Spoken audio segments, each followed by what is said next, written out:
ഇന്ന് നമുക്ക് യൂറോപ്പിലെ തന്നെ one of the most beautiful ബീച്ചസിലൊന്നായ അൽഗാർവേലെ മറീന ബീച്ച് കാണാൻ പോയാലോ? ചില ദിവസങ്ങളിൽ യാതൊരു മടിയില്ലാതെ എണീറ്റ് വരാൻ നമുക്ക് ചില റീസൺസ് ഒക്കെ ഉണ്ടാവും. അതിലൊരു റീസൺ ആയിരുന്നു ഈ മറീന ബീച്ച്. രാവിലെ തന്നെ ഇറങ്ങിയത് കൊണ്ട് ബീച്ചിലെത്തിയപ്പോൾ ആരും ഉണ്ടായില്ല. കുറേ നേരത്തേക്ക് ബീച്ച് നമുക്ക് മാത്രം സ്വന്തമായിരുന്നു. അടുത്തത് നമ്മുടെ പ്ലാൻ ഇവിടുത്തെ 7 ഹാങ്ങിങ് വാലി ട്രെയിലിൽ ഹൈക്കിംഗ് ആയിരുന്നു. മറീന ബീച്ചിൽ നിന്നാണ് ഈ ട്രെയിൽ സ്റ്റാർട്ട് ചെയ്യുന്നത്.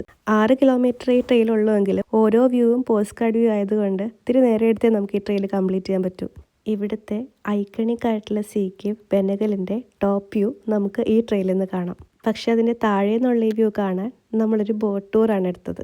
1.5 മണിക്കൂറോളം അറ്റ്ലാന്റിക് ഓഷ്യനിൽ നടത്തിയ ബോട്ട് ട്രിപ്പിൽ ബെനഗലിൻ്റെ അത്രയും പോപ്പുലർ ഒന്നും അല്ലാത്ത ചെറിയ ചെറിയ കുറേ കേവുകളും നല്ല ഭംഗിയുള്ള കുറേ സ്ട്രക്ചറുകളും കണ്ടാണ് നമ്മൾ നമ്മുടെ ഫൈനൽ പോയിന്റിലേക്ക് എത്തിയത്.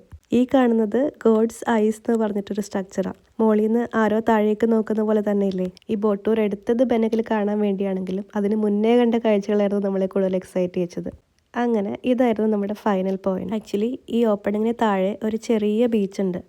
സ്റ്റാൻഡപ്പ് പാഡ്ലിങ്ങോ കയാക്കിങ്ങോ ഒക്കെ ചെയ്ത് വരുന്നവർക്ക് ഇവിടെ ഇറങ്ങാനുള്ള ഓപ്ഷൻ ഉണ്ട്. അങ്ങനെ ഉച്ചയായപ്പോഴത്തേക്കും നമ്മളുടെ പ്ലാൻഡ് ആക്ടിവിറ്റീസ് എല്ലാം കഴിഞ്ഞു. ഇനിയിപ്പോൾ ഇന്ന് എന്താ ചെയ്യാമെന്ന് ഒരു നല്ല ഓറഞ്ച് ജ്യൂസ് ഒക്കെ കുടിച്ച് ലഞ്ചൊക്കെ കഴിഞ്ഞിട്ട് തീരുമാനിക്കാം അല്ലേ?